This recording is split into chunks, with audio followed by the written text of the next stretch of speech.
Hi, I'm Adam Summer. You're listening to the Yerushalmi Talk podcast with the support of the Yeshivat Javar Yerushalayim in Har Nof, Jerusalem. This is Peah, chapter 3, Halacha 4. This is a short halacha, a short mishnah, but this is a very difficult one. We're going to use a lot of commentary from the Vilna Gaon to help us, and the Mara Fulda to help us. In thinking about this Mishnah and this Gemara, this is a classic case of the Yerushalmi style. It's not really getting into any malochet at all on what's going on. In fact, there is no malochet in this. But what this does is it puts forward all of these very nuanced cases that are designed to get us to think about all the previous things and topics that we were talking about. For instance, some of the topics is, when do you start the harvest? Another topic that comes up is, what is your land? What counts as your harvest, your land, your crop? There's another subtlety that comes up from what we talked about with when you're supposed to leave the Peah crop standing, and when you cut it, it goes to the sheaths. What's going to be happening with that? What are all the nuances with that case? What are the nuances when it's in a partnership? And so then it has this different thing. It's not the same case as when you just sell it to someone else. When you own it entirely and then sell it to another person entirely, and how that Peah works. So really what's happening in this halacha is that the sages, particularly Rabbi Yochanan, is putting this in here to sharpen your mind, to understand all the things that we were working on up until this point. And the Yerushalmi does that quite often. If you go and you look at the Masechet in Trumos, and you look at the last case there, it'll be in Tamei Truma oil for Hanukkah. And unless you went through the whole Masechet, you can't really come up with the halacha for it, because there are a lot of nuances and cases as you go through each part to come up with what the halacha should be. And this is in that style. This is sort of that Yerushalmi style puzzle where it's being done for a review, and it's complex. So let's get into it. The Mishnah is going to now talk about the Peah obligation of a field that is owned by more than one person, like in a partnership. So the Mishnah says, if two brothers divided an inherited field, they give 2 Peahs. If, however, they reinstated their partnership, they give 1 Peah. So you have 2 brothers that inherit a field, and therefore it's owned in common, and that's the divided, they divided the inheritance. And each one is going to take a separate ownership over a distinct half of the field. And the Mishnah is going to teach that the division of the field between the owners now creates, half a field, so that it's going to create a separate field for each Peah. And the Torah obligation for Peah, as we know, is Sedecha, your field. And so that it's addressing each of the owners separately. So they inherited it, they split it. Now with this split thing, each one has this qualification of Sedecha, where each one owns the field, and because each one now owns the field, then it's going to be a Peah for each field. But we know that when it's owned in a partnership together, that it's going to be treated as a single field, so that when the 2 owners co-own the field together as partners, it's not going to be 2 Peahs, because it's not 2 fields. It's still 1 field with 2 owners. So even though that you have, the 2 halves of the field, that they're not going to be divided in the first case by any physical separation. For instance, in the previous halachas, we had physical separations with fences and strips of land and strips of vegetables. So, nevertheless, this division of ownership is going to make it subject to an independent Peah obligation for each field. So you can see this new case and new category that's coming up. You had the field, it was joint owned. The brothers decide to split the field in half.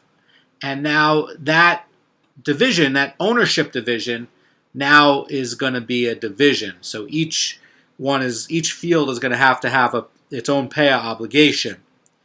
So, and we can see from the continuation of the Mishnah that this ruling is going to apply for a single field that's going to be divided for two people. So, the other part of the case is if they reinstated the partnership, in other words, they split it and then they reinstated it so that they recombine the fields, that they give one Peah.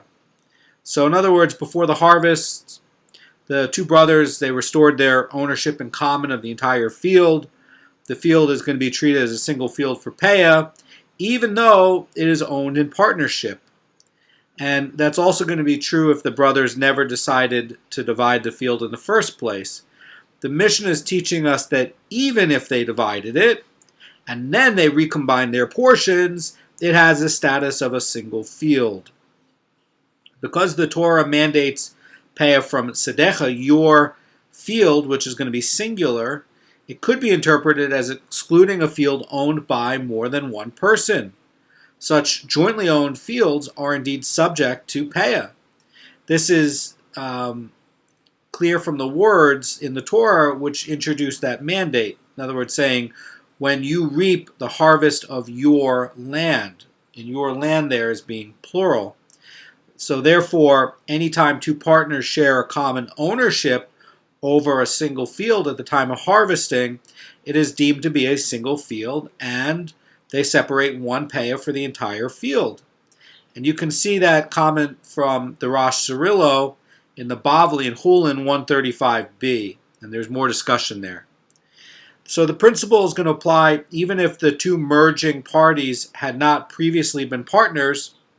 If the owners of the adjoining fields of produce merge their properties before the harvest, a single Peah is going to be given for both. So the Mishnah is going to move on to the next case. It's going to discuss Peah obligation of a tree that is owned by more than one person. If two people jointly bought a tree, they give a single Peah.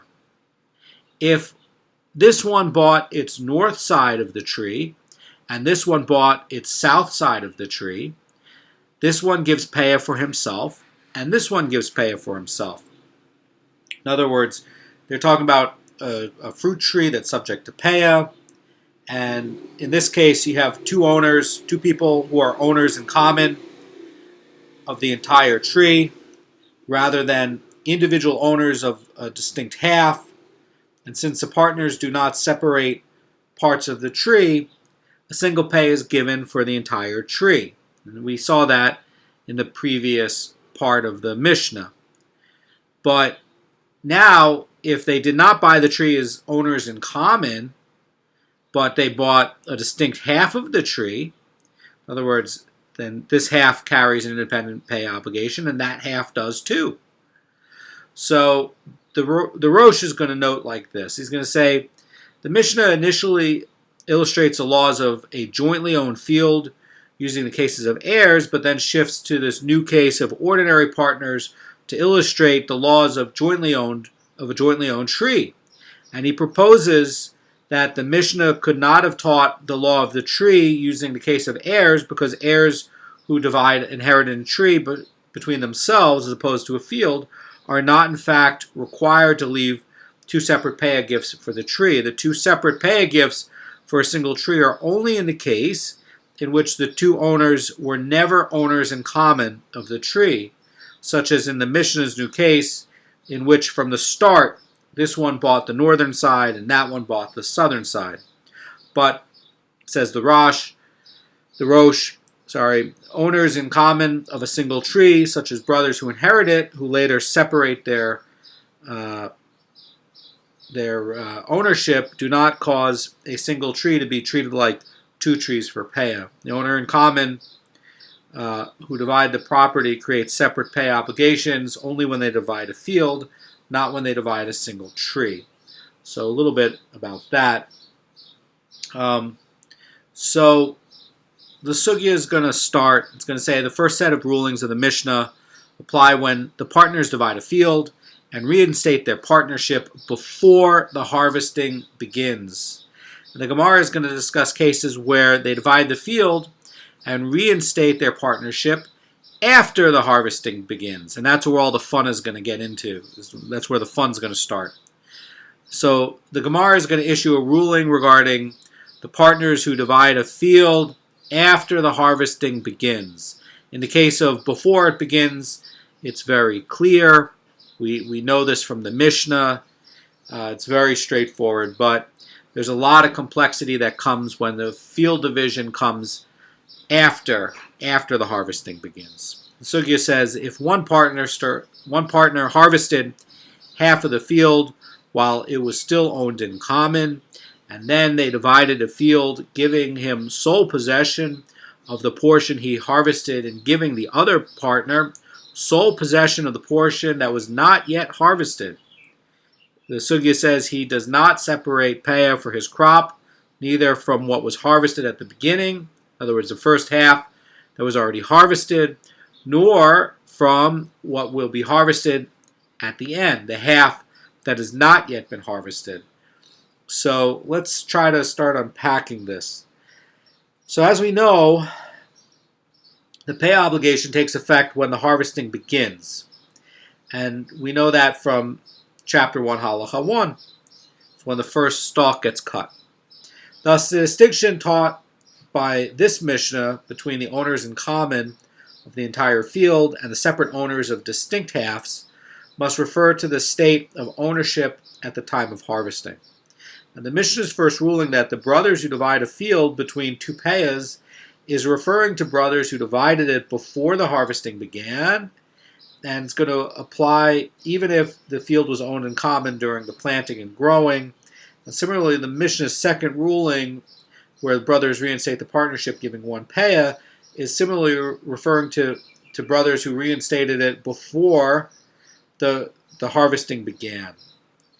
But this is now going to be talking about where it was already harvested, or it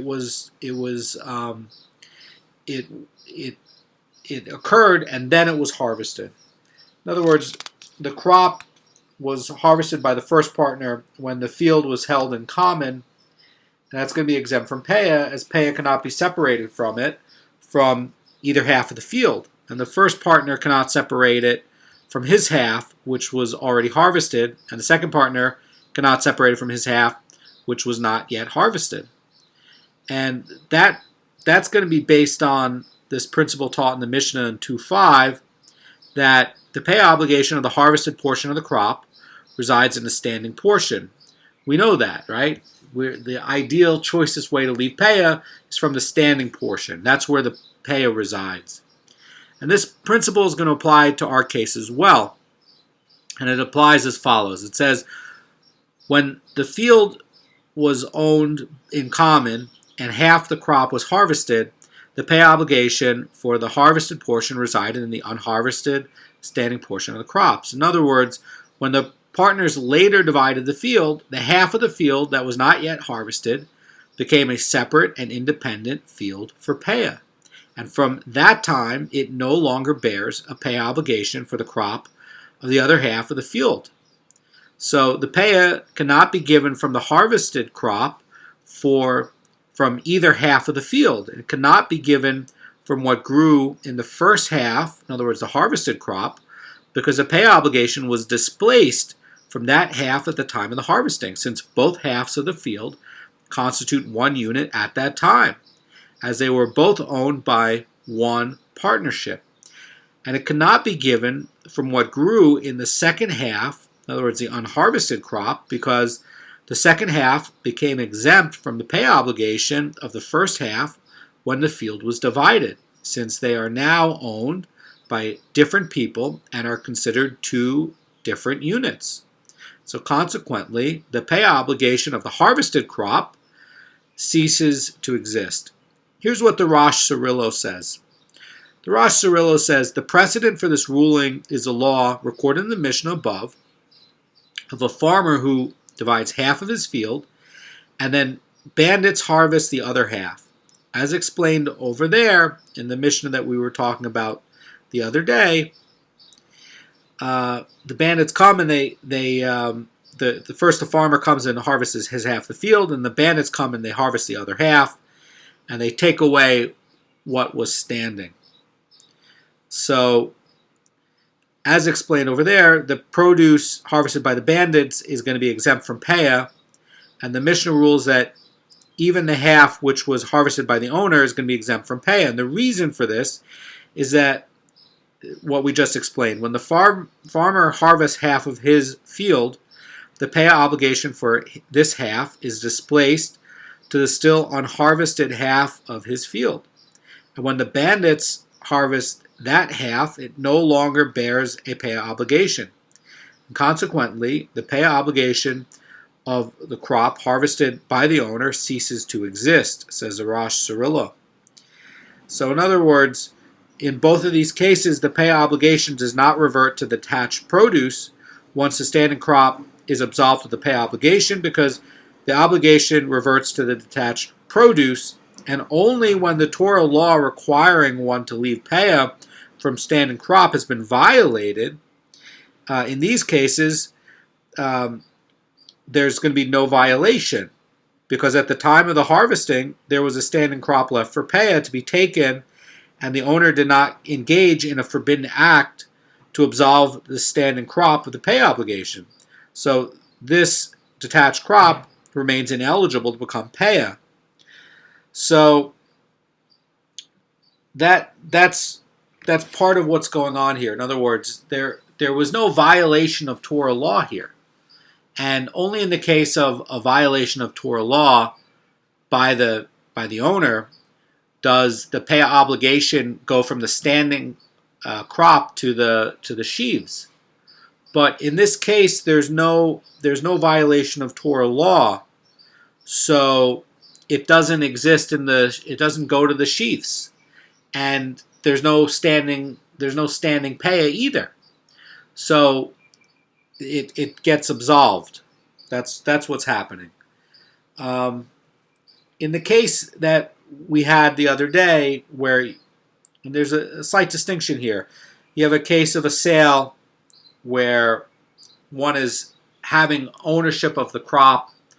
Let's say the field is owned and the crop is there, and you harvest half, and then you sell the half to a person who had no ownership interest in either field, was not a brother, there's never owned anything to do with this field, and he now buys this field. Well, the Peah obligation is going to be in the is not going to be in the owner's portion of the field, in the sold portion of the field. It's going to be somewhere in the sheaves of the seller of it, because there's no joint ownership, right? This case is going to be different because at some point this Mishnah in all of it's talking about joint ownership, where there's a partnership. So in this case where there's a partnership, you're not, by splitting it up, you're not breaking any Torah prohibition. In the case of the sale, you were supposed to leave some standing produce, and you harvested your half of the half of the field. You're supposed to leave some standing produce, and then you sold the other half of the field, right? So you're supposed to cover it in that standing produce, and if you didn't do it, it's going to go to the sheaves that are going to be there, and that you're going to be responsible. The seller's going to be responsible for both this half of the field that you just harvested and the other half that you just sold, because you can't sell off something that has a Torah obligation in there like that. So this case is going to be different because this is where the owners are in partnership and they co-owned it and then they split it. And so that's that's the big difference with this divided partnership. In the case of the buyer there, he doesn't have any ownership rights, and he's going to be independent from the seller. And in this one, he does have a partnership, and all they did was divide a partnership.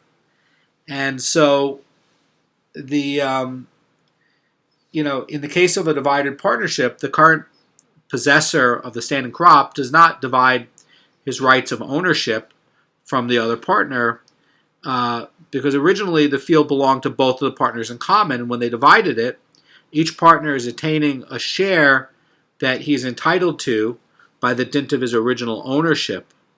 And since each partner does not divide his rights of ownership from the other partner after they split the field, the two halves are considered as separate and independent payahs, and one half no longer bears a payah obligation for the other half. So another thing about this is that both the harvested and the standing crop are now owned in common by the two partners, so that if after dividing the field, says the sugya, they reinstated their partnership over it. In other words, that they now own it in common. And so then what's happening is when they harvest the entire second half of the field, in violation of the Torah's command to leave some standing crop as payah, it causes the payah obligation to revert to the detached produce. So what's happening is, they go ahead and they redo their partnership, and the second half is going to be owned in common again. They didn't, perhaps they harvested half of the field, they split it into quarters perhaps, and they harvested it, and then they redid their ownership, and then they divided the crop in common. And the issue here is that when they divided both the crop that was harvested before they divided the field, and then what was left standing, each partner now is going to own both sections of the crop. So what's going to happen is that as the crop was harvested during the second part of the partnership, it's going to have a pay obligation. Each partner is going to bear an obligation to take the entire amount of pay from this crop that has a portion in it. So basically, if one partner does not separate the full amount of payah from his crop, the payah obligation is going to be satisfied, and the second partner is no longer required to separate payah from his portion. So the reason for the ruling is going to be as follows, says the Mara Fulda. It says that the attached crop has a payah obligation because when it was attached, it was obligated in payah, and the partners harvested the entire field, causing the payah obligation to revert back to the crop, even though it is now detached. Each of the partners is obligated to give the full amount of payah for this crop, because since the field was held in common by the two partners, all of the crop that was harvested from it is considered to be from one field, even though the partners later divided the crop between them. Their two portions constitute one entity with regard to payah, since the crop came from one field. Thus, each portion of this crop bears the pay obligation for the entire crop, just as if it had never been divided between the two owners. In other words, let's say they came and they didn't split the field, they split the crop. Well, basically what they're saying it's as if there had never been a division at all, and that each portion of the crop still has the pay obligation in it, because it was done when it was harvested when it was a single ownership. And so after the fact, they went and they split the crop. Well, each one has to give payah, because the payah obligation's in there. In other words, it's not going to be two payahs, it's going to be one payah, but each one has to separate it from there. So In other words, the total amount of Peah will be 1/60th, but they have to split it in half. So each one has to separate out 1/120th. That's what this is trying to imply. So the sugya, just let me reread it.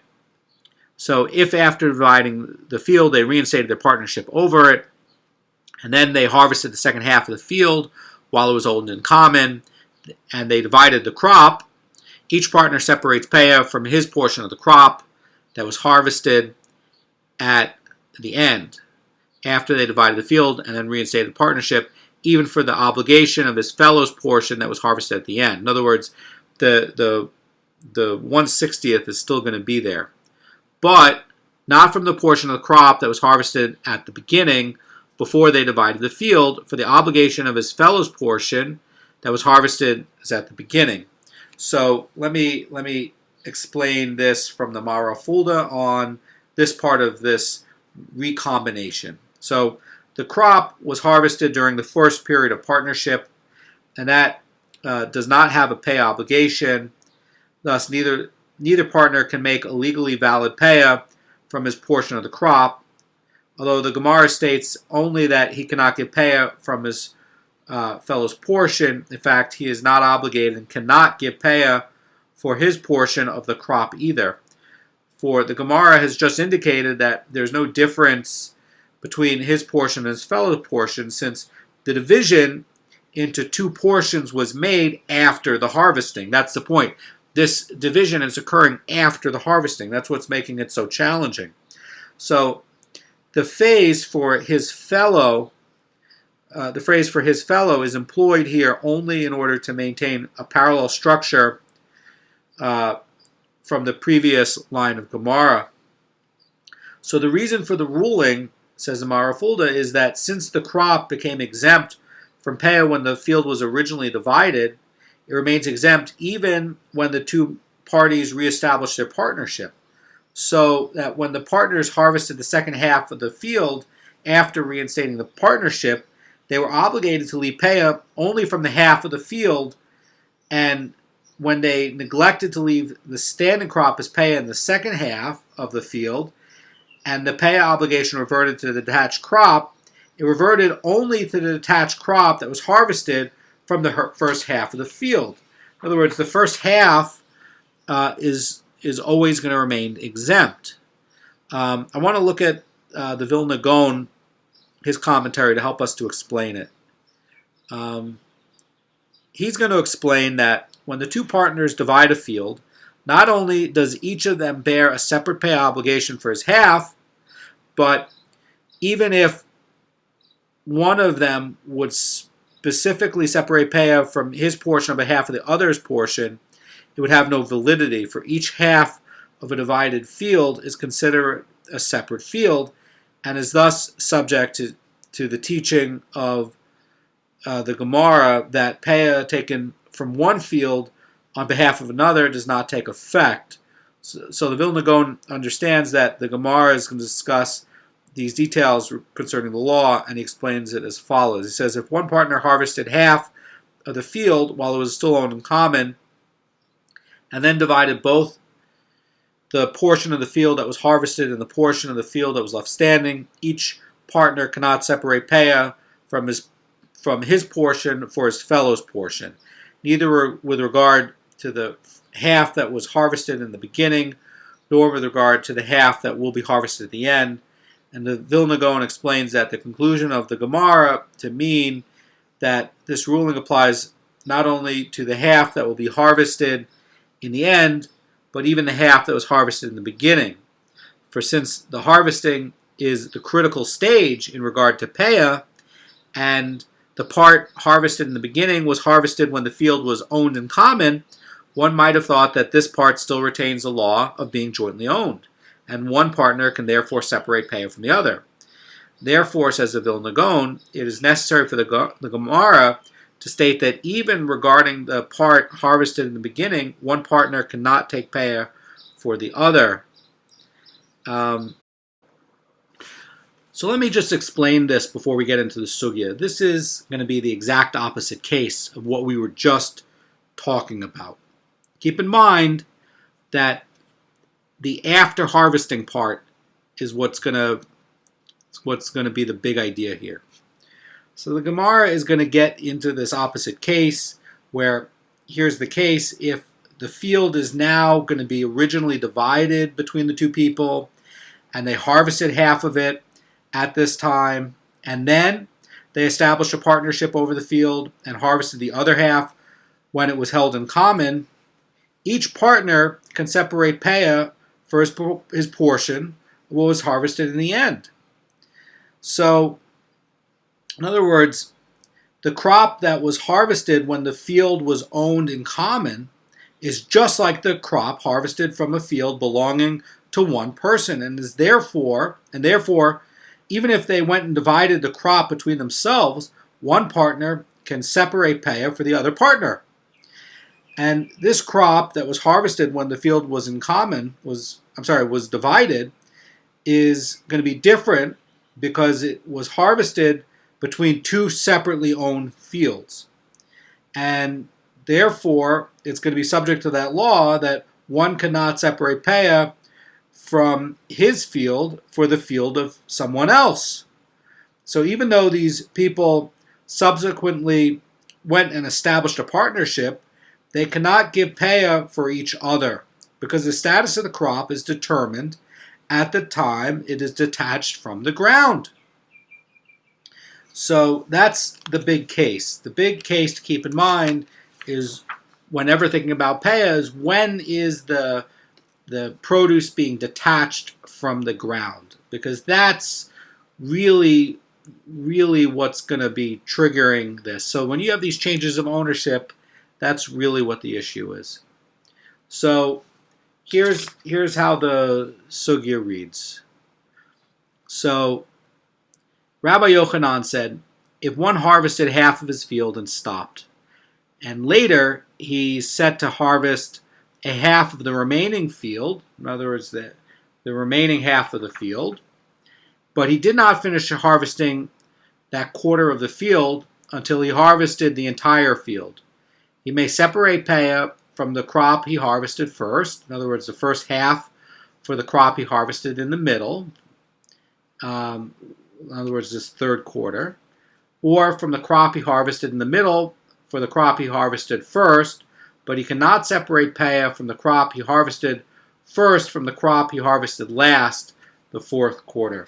So I want to explain this. This sounds like a mouthful, but again, this is one of these Yerushalmi puzzles that is being done to sort of like sharpen the mind. I want to bring in the Mara Fulda to help us to start unpacking this. So this is a case where he intends to harvest only this quarter of a field, okay? And there's the second half of the field is going to be left as Peah. When he harvests any part of it and he transgresses a biblical commandment against removing Peah from a field, then there's going to be an issue. So the act of harvesting is going to invalidate Peah when it's made on a standing crop, and it's going to cause the Peah to go to the detached crop. Okay, that's something that we learned in chapter 2. In other words, if you harvest all the crop, you violated something in the Torah, and you didn't get rid of the Peah obligation, it just went to the detached crop, that's all. And so this is going to be an extension of the law that neglecting to leave Peah is going to cause a Peah obligation to revert to the detached crop. So once he starts to harvest the second half of the field, he becomes required to separate Peah from the first half of the field from that detached crop. That's what we're talking about, this detached crop.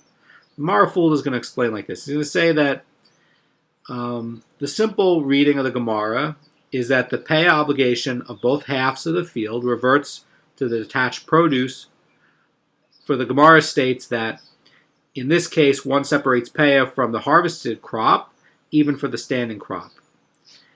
And the the Mara Fulda is going to also explain that the Gemara is discussing a case where one intends to harvest the entire portion designated as Peah, and in that case, the Gemara is going to rule that once one harvests even 1 ear of grain, the Peah obligation for the entire field, even the standing crop, reverts to the detached produce. And in our case, the farmer intends to harvest only part of this standing portion. So in that case, he must take Peah from the portion left standing from the portion that remains standing. So only as regards to the portion that actually is harvested do we say that the Peah obligation reverts to the harvested crop. This is what the Mara Fulda is going to say. And the Rosh Cirillo is gonna bring some more commentary on this. Here's what the Rosh Cirillo says. He says, although he originally set out to harvest only a quarter of the field, once he was reaping, he changed his mind and decided to harvest the entire field. And therefore, immediately after harvesting the third quarter, he harvested the fourth quarter without stopping in between. So he ended up harvesting all of the crop that grew in the field and did not leave any of it standing as Peah. Thus, he now becomes required to separate Peah also for the second half of the field from the detached crop. And the Mara Fulda continues, gives some more explanation on it. He says that although the entire Peah obligation of the field must now be taken from the detached crop, the crop in this case is not considered as a unitary entity. Rather, it is dealt with as being comprised of 3 distinct sections. The first half, which was harvested before he stopped reaping, the third quarter, which he had in mind to harvest when he first resumed reaping, and the fourth quarter, which he decided to harvest only after he resumed reaping. And the Gemara is going to explain how the Peah is taken for each of these sections. So effectively, intention does matter here.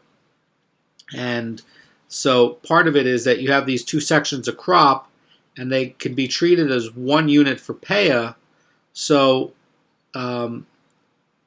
one can separate Peah for both of these sections of crop, and therefore you can take Peah from either of these sections of crop.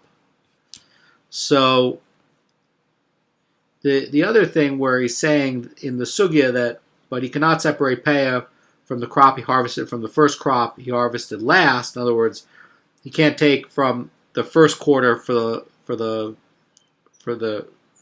first half for the last quarter. So note about that from the Mara Fulda, and it's going to be a long explanation by him. He's going to say that these 2 sections of crop must be treated as 2 separate units for Peah, because Peah cannot be separated from one for the other. This ruling is specifically stated with regard to a crop he harvested first and the crop he harvested last, and with regard to the crop he harvested in the middle and the crop he harvested last. However, one may separate Peah from one of these for the other. These 2 sections of crop may be treated as 1 unit for Peah, and one may separate 1 Peah for both of them. And this Peah can be taken from either of them, by the way. So the middle section of crop may combine with either the first section, or the middle section can combine with the last section. But the first section, and then when he changed his mind, that last section cannot combine with each other. Cannot combine. So that's going to be getting into this when the 2 Peah obligations are going to get into this idea of the beginning of the harvest. So you have, part of the problem is you have a beginning of the harvest for the first half, and then the beginning of the harvest for the second half.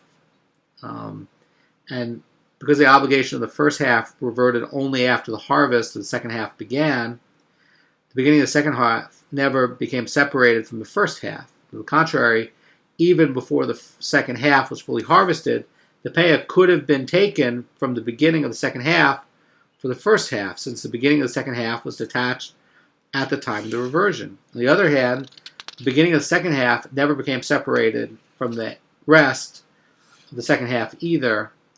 And with that, the beginning of the second half may be considered as one field, either with the first half or the second half. So that's a bit of a mouthful, and now we're going to take it up a notch with a similar ruling by Rabbi Yeshua ben Levi, who's going to, again, these are puzzles to sharpen the mind. These are puzzles to make you go through and work to solve them to cover all this material that we were already working on. You notice that each point here is reverting to a previous Mishnah or to some halacha that we were just talking about. And now it's, in Yerushalmi style, accumulating all of them and putting them all together with these odd cases to make you sit and try to figure out, well, is this going to be one payah or two payahs? In this, third quarter and fourth quarter, how's the payah going to be done, right? So, similar ruling. Rabbi Yeshua ben Levi says in the Sugya, if one had a certain field, half of whose produce attained 1/3 of its ground, and half of whose produce did not attain 1/3 of its growth, and he started harvesting the first half of the field, but he did not finish harvesting a half of that half until the entire field attained 1/3 of its growth. And then he continued harvesting the first half of the field, followed by the second half of the field.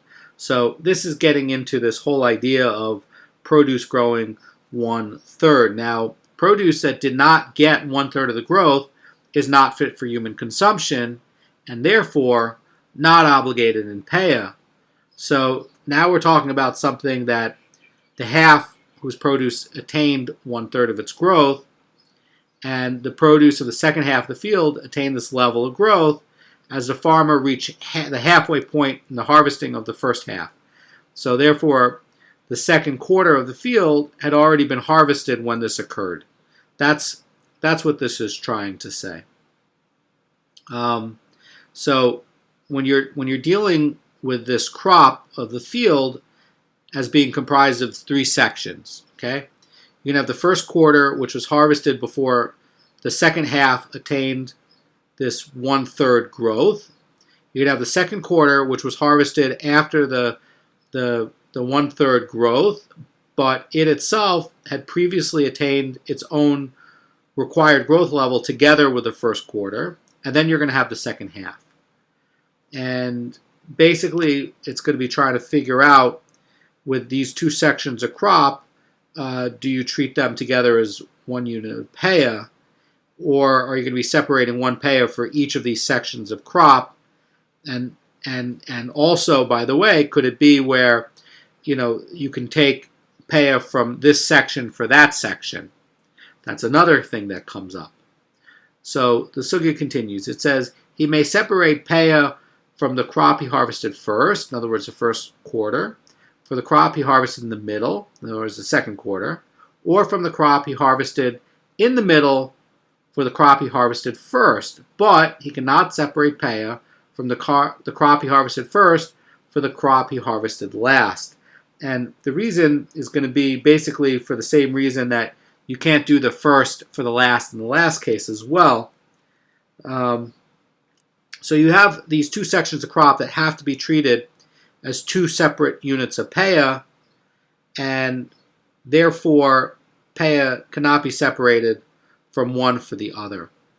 The Mara Fulda says like this: this ruling is specifically stated only with regard to a crop he harvested first and the crop he harvested last. With regards to a crop he harvested in the middle and the crop he harvested last, however, one must separate Peah from each of these for the other. The later sections of crop may be treated as one unit of Peah. Each one may separate one Peah for both of them, and this Peah may be taken from either of them. Therefore, the middle section of crop basically can combine with either the first or the last section, but the last and the first section cannot combine with each other. That's one of the key points of this. So keep this in mind, that when you're looking at Peah, you have to look at, was this harvested, or ownership of this is the ownership going to be split before harvesting takes place or after? Another thing is if there's some sort of division going on with the crop after it's harvested and after it's fit for human consumption, you can look at it in terms of the middle part can combine with the last part, or the middle part of the harvesting can combine with the first part, but the first and the last part can't combine with each other. And that's something that's in common with both of these. So just want to point out and finish something by the Mara Fulda. It says that the first quarter and the second half bear separate pay obligations which do not include each other, but which do include the second quarter. So the obligation of the first quarter includes the second quarter, but not second half, because the second quarter was only 1/3 grown when the first quarter was harvested, whereas the second half was not. Similarly, the obligation of the second half includes the second quarter, but not the first quarter, because the obligation came into existence when the harvesting of the second quarter was already detached from the ground. And consequently, one can consider the second quarter as being 1 unit for Peah with either the first quarter or second half, but cannot consider the first quarter and the last half as being 1 unit with each other. So I apologize about this being so complicated.